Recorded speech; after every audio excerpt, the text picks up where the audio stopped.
Welcome to the Winden Caves. My name's Bubba, and with me again is... Tiny! Tiny, we're going to be reviewing episodes 6, 7, and 8 of Season 1 of Neflix, German show from Germany, Dark. Tiny, things have just gotten so much worse. I say on a rewatch, and everybody, Bubba, am doing this on a rewatch to get ready for Season 2, while Tiny... I am watching this for the very first time and trying to keep up. Tiny, I was watching these episodes and I was almost cackling with tears as like, it keeps getting worse, it keeps getting worse. And in these 3 episodes, we're going to be talking about episode 6, Sic Mundus Creatus Est. We're going to be talking about episode 7, Crossroads, where Ulrich questions a frail and frightened Helge in the nursing home. Jonas searches for Mikkel, but the stranger warns him about meddling in the past.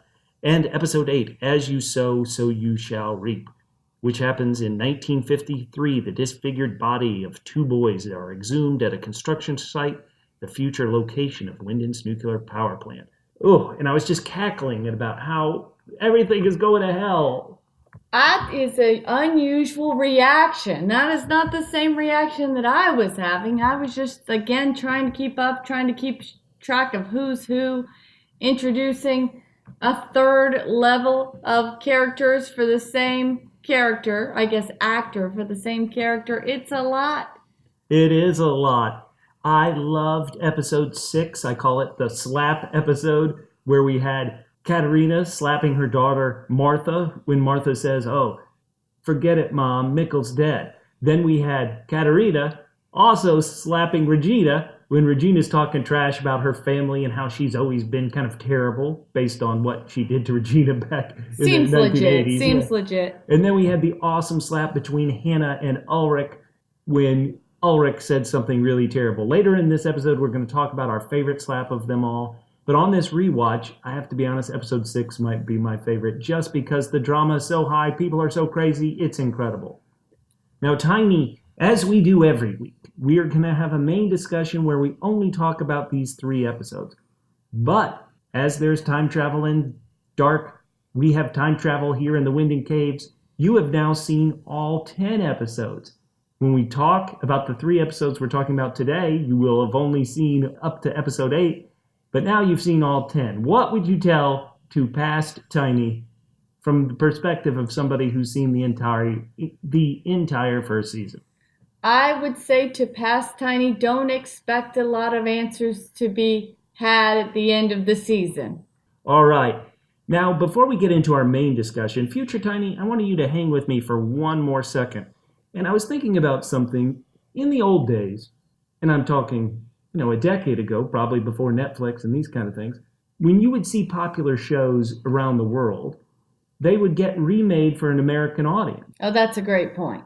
I love this. And so I was wondering, could a show like Dark, if it hadn't been made for specifically the German audience, but also an international audience, could this show be remade here in the United States?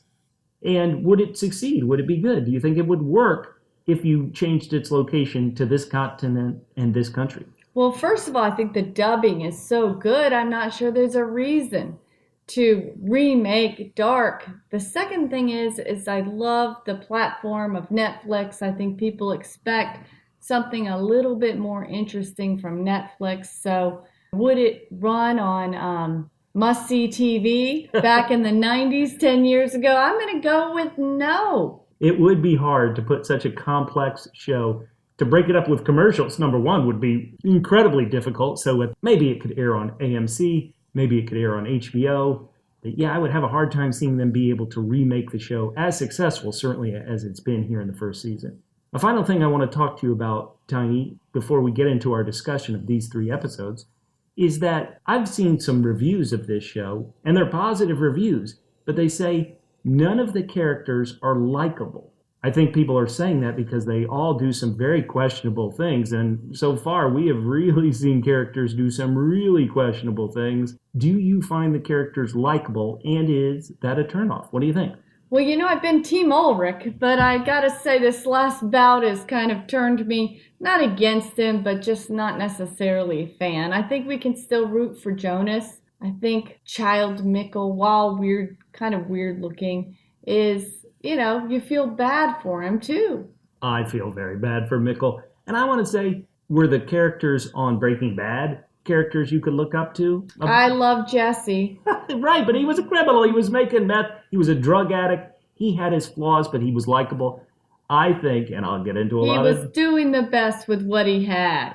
As quote-unquote awful as these people can be at times, I think the one thing this show, Dark, has done well is explain their motivations for being awful. And so therefore I kind of understand and if not forgive, at least comprehend why some of these characters are just being so darn terrible. I just can't imagine not leaving this town. I mean, all of them talk about how they would like to leave, or they're miserable there. It doesn't feel like it's an opportunity-rich zone to live in Germany. So I don't know, maybe easier said than done, but a lot of questions I ask is, why don't these people leave the town? And why is the only way to get places for children through the woods? Okay, if you have not seen up to episode 8 of the first season of Dark on Netflix, we ask you to pause the podcast right now, go watch them, go catch up, and then join us for the next bit of the discussion. Then, after we discuss that later in the episode, we're going to have a spoiler section for somebody who's watched the entire first season. And Tiny, you'll be joining me in that spoiler section. So let's go deeper into the Winden Caves. So Tiny, people have seen now the first 8 episodes of the first season of Dark. So I know we talk about so many parts of it, but I just want to do some rapid fire questions, your immediate response to them. And we'll get those out of the way. Some things that, because this story is so complicated and so twisted, it's like we're not even talking about.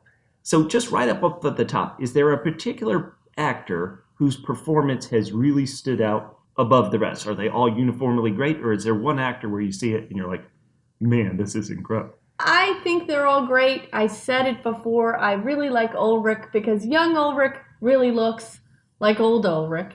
And, you really relate to somebody looking for their child, but also very flawed.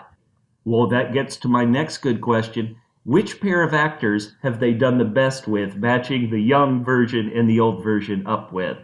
I want to say maybe it's because they put that little mole on the character, but Inez Kahnwald, the grandmother to Jonas, the adoptive mother to Mikkel, in both timelines, I think she really matches up. I think Ulrich, like you said, young Ulrich and old Ulrich, that's a great friggin' match for actors that they have to find who look like, okay, you could be this person 33 years ago, or you look like you could be this person in 33 years. Really good. I really like Katharina, young Katharina, old Katharina. She's got a swagger to her that translates as somewhat of a punk in high school, but translates into, an adult principal who doesn't want to deal with kids as an adult. So I like that match too. Okay. Let's go, now that we've introduced a third element. There are some characters who have 3 versions of them. How did you feel once we realized, okay, we're not only in 2019, and not only in 1986, but now we're in 1953. Were you excited about having a third set of actors playing these characters, plus new characters you've ever met? Or did that episode, a bit like the third episode, because it was kind of all set during one time period, just make you even more confused? How do you feel about the third part of the 3-part time travel bit, 1953? I actually liked this introduction better than the 1986 one. At this point in the series, you're kind of up for anything. And so when you see the hallway go in the other direction, the fork in the road per se, I think I was more prepared, as strange as it seems, for this time than last time. I think it's really tough. They are asking their audience to really go with them on this ride, and they're doing such a great job of executing it that we're willing to go on it. But this story has become so crazy. Okay, we got 2 more rapid-fire questions we're going to get to. And that episode 6, one of my favorite episodes ever, had 3 awesome slaps. So we're going to have your opinion on, we're going to talk, listeners, about our favorite slaps of the 3 slaps. We want you to write us at PHQ on Twitter and Instagram, Facebook.com/PHQ, and tell us which your favorite slap was. So we had 3 awesome slaps.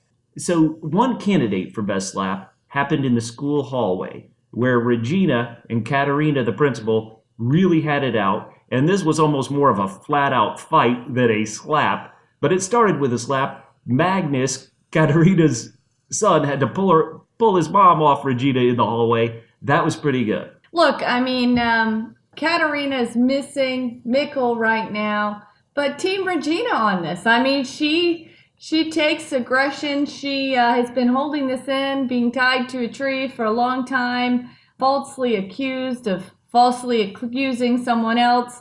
I'm Team Regina. Oh, there's also the fact that Regina had just found out that she had breast cancer, and so an extra bit of emotional heft for her. But I got to be honest, my favorite slap in this slap-heavy episode is when Hannah slaps Ulrich after he says to her, "No wonder your husband killed himself." Oh, of course he's talking about his own son. He doesn't know it, but and he had been choking her. He was so upset because he had just found out Hannah had lied to the police and said he had raped Katharina. She was still calling him, trying to have this affair when he didn't want to have this affair. And so when she finally had had enough and slapped him, I thought that was a damn great slap. All right, final question, Tiny, and it is the toughest question. Would you kill baby Hitler? And what I mean by that is that Ulrich has gone back in time. He's ended up in 1953, and he finally finds Helge, a young boy who he believes is going to grow up, kidnap and murder his brother Mads, and then kidnap his son Mikkel. He believes he could stop the tragedies by murdering young Helge. What do you think? Would you do it if you're Ulrich? What could you do? I mean, I think it's a really difficult question. Would you kill baby Hitler? I think you have to kill baby Hitler. But I don't know if Hitler was cute as a baby. I don't know if he was picked on. I mean, all babies look alike to some extent. What if you're killing the wrong baby Hitler? We talked about this a little bit earlier, and, my thought on this was, if it was real baby, I'd probably just leave baby Hitler in the car. I think I would probably not be able to hit baby Hitler with a rock like Ulrich did. I was maybe just felt the intensity and didn't want to chicken out. I don't know. That would be very hard to do it violently. But yeah, if you could, Thanos, snap your fingers, baby Hitler's dead when he's a baby, I think you got to do it. All right, so I want to get to Helge, who I think is a character who's really been in the background this whole time. But he's played by 3 different actors in 3 different timelines. And so I'm just going to go through the Helge story. And Tiny, I want you to stop me anytime you feel like, oh my goodness, here we go. So in 1953, birds are beginning to die. And a young boy named Helge Doppler, he is looking at these birds, and then he sees the police surround some unidentified bodies. Bodies of who? Eric and Yasin, who've been discovered at the site of where the nuclear power plant is going to be built, and his dad is in charge of it. His family, the Dopplers, are rich. They own this beautiful house, lots of woods behind the house, including an old cabin with you would assume, World War II bomb shelter in the woods. Helge, we follow him after this. He's thrown to the ground and beaten up by bullies. They urinate on him. He meets a time traveler who tells him he's got to stick up for himself. Helge, after this terrible experience, he goes home to his stern mom, who complains about him wearing dirty clothes in the house. Helge is sent to a tutoring session in an infamous red brick house that we've become very familiar with, where a young classmate of his, Claudia Tiedemann, is going to be, tutoring him on math and science. But the bullies stole the money he was going to use to pay her. This part, I have to be honest, I don't know if you saw, but I tended to see that Helge Doppler had a crush on Claudia Tiedemann. But of course, Claudia seems to be smitten with the new boy whose mother just started renting a room in their house, Trante Nielsen. Helge seems a little bit like the lost dog he was put in charge of. I think he just wants to follow and be included where he really just doesn't fit in any place. That's a great point. They're walking through the woods, the 3 kids, and Claudia tells Helge to go home as she and Trante walk back to the house where they both live. Upset at being left behind, Helge throws a stick deep into the cave, which causes Claudia's dog Gretchen to run into the cave and follow it. Helge then returns home. He starts looking at some of these dead birds he's been collecting when the strange man who had talked to him earlier, 2019 Ulrich, comes up and tries to kill him. Helge's body is dumped in a bunker in his family cabin. He's left for dead. Do you feel at all sorry for this young little boy who so far hadn't done anything? Well, I think you bring up the biggest question of the podcast. Is the dog in 1986 or in 2019? Where you mean good old Gretchen the dog? Gretchen the dog. We'll have to see where Gretchen the dog ends up. Yeah, welcome students, parents, and family members of Winden High School. Yes, thank you. With the missing children in our community, our town has been suffering. So, to cheer up the community, these wonderful high school students have agreed to push forward and put on a play that they've been working on all year. So, please, everyone, please give us a hand as we present Happy Fun Times in Germany, the play from the high school students. Yeah, here we go. My eyes are turning black. The end is nearing. Just as he once descended into the maze, I now descend into the mine. Now I stand before you, no king's daughter, no man's wife, no brother's sister, a loose end in time, and so we all die alike. Wait, Martha. Curtain down. Martha, the town is depressed. What happened to the Happy Fun Time play that we've been rehearsing all semester? No matter into which house we are born, no matter which gown, whether we grace the void of nothingness for a long time, I bind myself to death with extended hands that slap every face in Winden. Oh, no, people, please stop leaving. The play, this is just one element of the play. It will be better in a moment. The God above has forgotten us. They do not judge us. In death I am all alone, and my only judge is me. For the two people still in the auditorium, know that the play is going to have a quick intermission and rewrite. We'll be right back.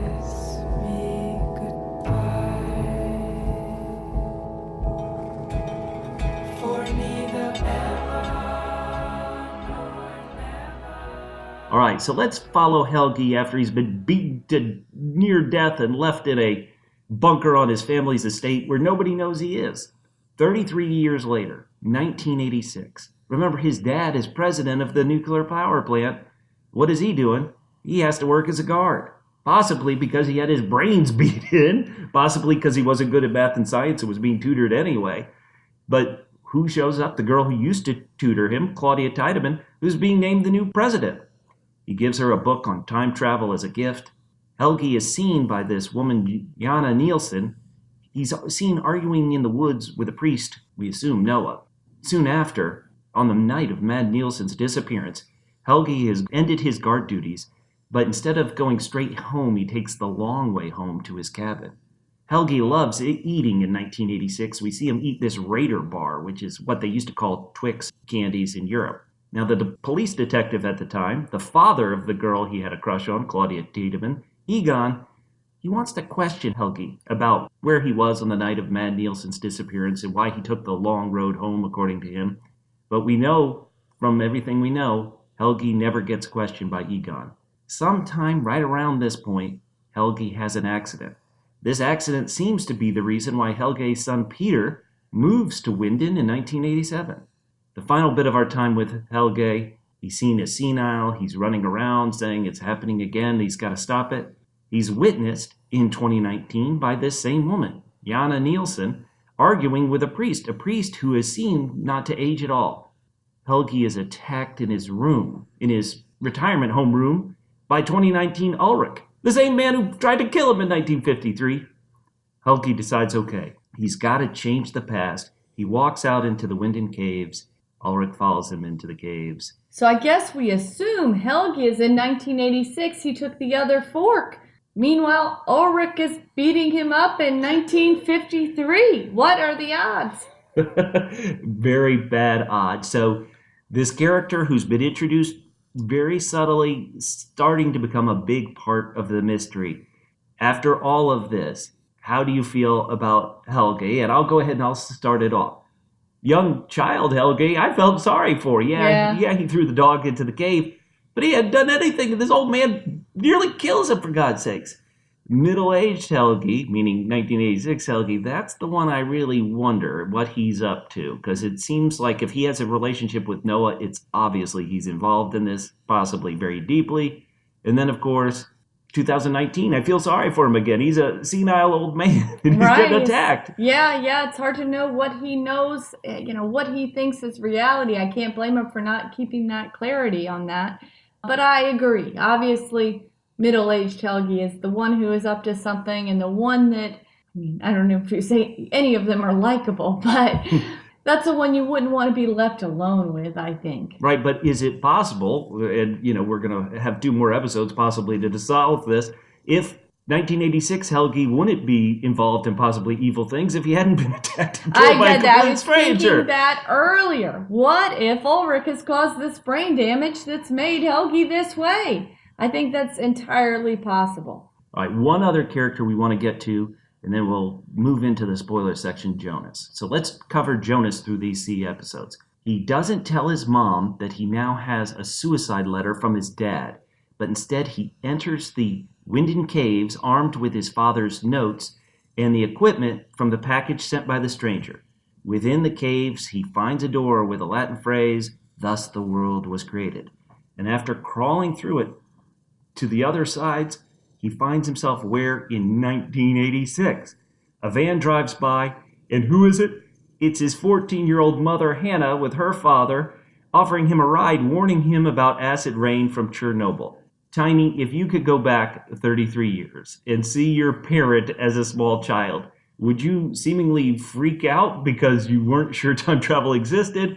Or would you maybe hang a bit with your mom and see what she was like when she was a little kid? Jonas seemed very casual about it. I mean, of course, maybe at the time he didn't realize fully that that was her, but he seemed very casual about it. To me, it was very interesting to me that the stranger gave him all the tools to transport in time and then basically lectured him on the other end of that bridge to say, don't change anything. So if I'm Jonas, that's got to be really frustrating. Well, let's get to Jonas's ethical dilemma.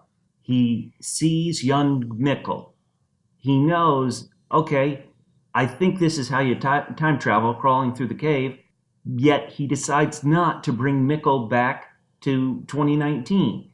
Why? Because he's been warned by the stranger, hey, if you bring Mikkel back, you won't be born. He'll never meet your mom and marry your mom, and you won't be born. And it feels like to me that Jonas is torn, but then when he has that image of, or he sees, I should say, his mom and his dad talking in the hospital hallway and then walking away together, I think that's when he realizes, okay, I gotta let this be.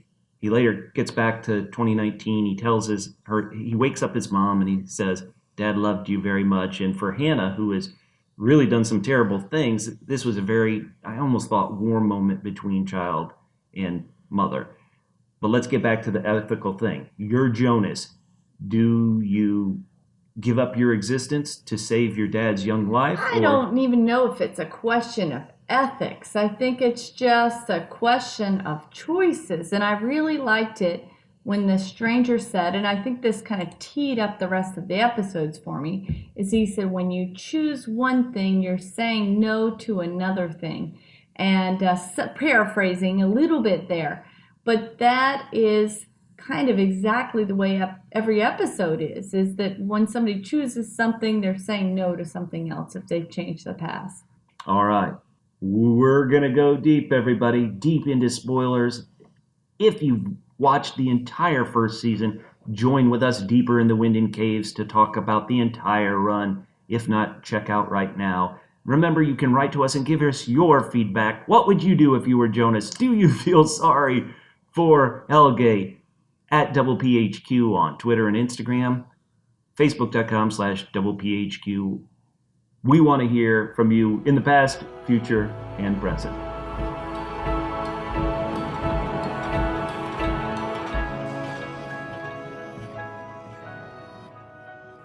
Okay, if you have seen the entire first season of Dark on Neflix, come deeper, follow the red thread deeper into the Winden Caves, and join us for the spoiler section.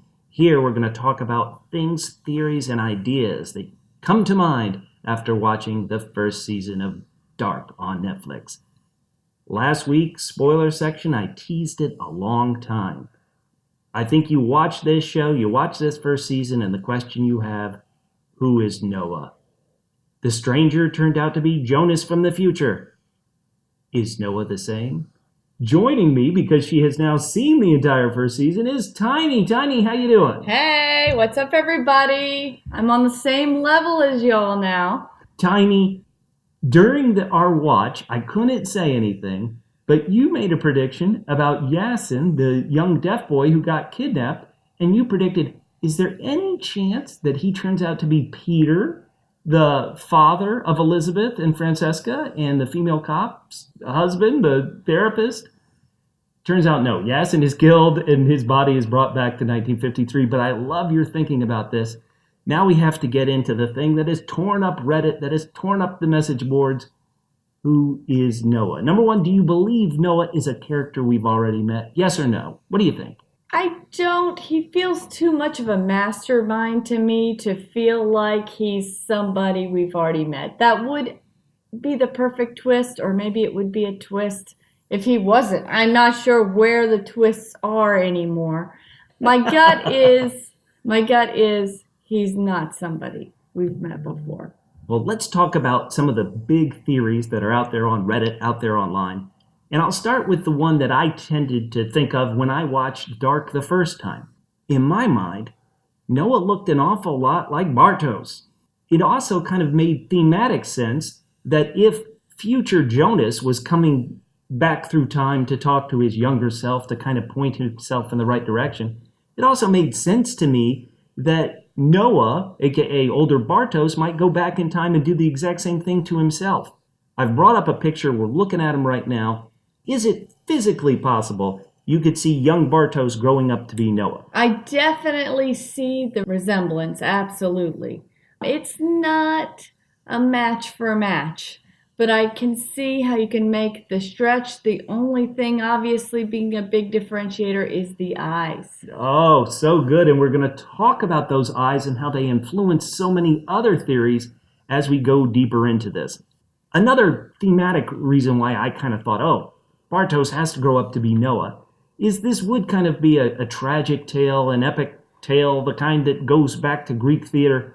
Two best friends, Jonas and Bartos, ending up having a rift and fighting each other through time and space. That kind of seems also thematically rich. Bartos also just seems to be pointed towards the darkness, and I am of the opinion that Noah himself represents the darkness. It's hard to say. I wish we knew more about Noah's motivation. I think I made this reference before, but he almost makes a Thanos type reference in the last episode about things controlling. He's not trying to do with 50% of the town, maybe just 50% of the kids, but I think the show is too smart just to say Noah is a nuts time traveler. So I'm interested to find out what his motivation is. The final bit of reason why I tended to like this theory of Bartos being Noah so much goes to a character we meet in one of the final episodes, and that's Agnes Nielsen. Agnes Nielsen moves to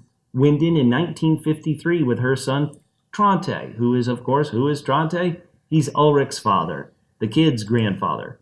And so when I look at Agnes Nielsen, for the longest time I thought, well, who would she be if we've met her in the past? And to me, she looks a lot like possibly Martha.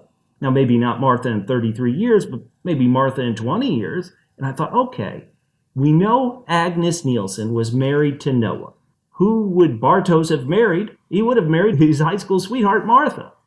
Now, that would mean they would both travel through time, but this is the kind of show, these are the kind of thoughts I were thinking about. Wait, does this mean you're saying that Ulrich is marrying his... I'm confused. Agnes is Ulrich's grandmother. That's what I'm saying. It's his grandmother and his daughter. Okay, of course. Why would I have not thought of that? That makes perfect sense. It does make a bizarre bit of sense. Agnes Nielsen moves to this town, specifically rents a room where? In the house, if she's Martha, that she grew up and she's comfortable with. She even keeps her name Nielsen, which she had in her previous life. This is my first theory when I watched. Noah is Bartos, and Agnes Nielsen, Ulrich's grandmom, Martha's great-grandmom, is in fact Martha. Do you guys agree with Bubba? I think you should tweet him and tell him you agree with Tiny, who doesn't think any of these characters are related to one another. You can write us on our Twitter and Instagram handle at @PHQ. That's the word double, the single letter P, and the letters HQ for headquarters, or go to our Facebook page and leave a comment. Facebook.com/PHQ. All right, so let's get to the second who is Noah theory. You mentioned it, Tiny. Noah's eyes are blue. They're specifically mentioned by little deaf Elizabeth as a blue-eyed man when she's describing him to her parents, to the police. So Bartos does not have blue eyes. So where have the Reddit threads gone? Well, who is a character who has blue eyes? Why, that's none other than Magnus. Magnus has very bright blue eyes. Another interesting note, and I cannot confirm this is true or not, but on these Reddit message boards, they say that the actor who plays Magnus, the show asked him to dye his hair kind of blonde and lighter. Now, was that to make Magnus's hair match his mom's, or the actress who plays his mom, Katharina's, blonde hair? Or were they trying to lighten his hair up so that if he is supposed to be Noah in the future, it would match the actor who plays Noah's naturally lighter hair? Now, both characters do have blue eyes, but that's not just where the similarities end. Throughout the show, both Magnus and Noah seem to be wearing the identical wristwatch. It's very subtle, but when you know to look for it, they always do have Magnus wearing this wristwatch that, as far as you can tell from the screen, does look to be almost identical, if not identical, to the wristwatch Noah. I've brought up a picture, Tiny. Is there any chance that Magnus becomes Noah? I think that there is a chance. They definitely look more similar, I think, than Bartos. But the one thing about Magnus I notice is a scar or a dimple on his chin. And who has a scar or a dimple on his chin? I don't. Mads! Now we're really in the crazy zone. You're laughing because I'm it's right. It's so correct. Tweet Bubba and tell him Tiny is right. Magnus is Mads. Now hold on. Let's go a bit further into this, and let's go to some of the things that Past Tiny has mentioned. Past Tiny has mentioned, well, gee, Noah and Helge have been kidnapping these kids and putting them in their futuristic machines to do these tests and stuff. But you know, there are two characters. One they don't kidnap at all, and another one they don't put in the machine if they're the one who kidnapped them. The first character is we know that Helge and Noah talk to the deaf Elizabeth, right? But they don't kidnap her. They don't put Elizabeth in the machine. They don't take her through time. Why would Noah specifically not attack Elizabeth where they would attack Yasin, the other deaf boy? Is it possible because Elizabeth is the sister of Magnus's love, Francesca? Is that why Noah doesn't take Elizabeth? Or, I mean, he's taken all boys. Am I right about that? Well, that's a good point. We don't know. And he's a priest. So.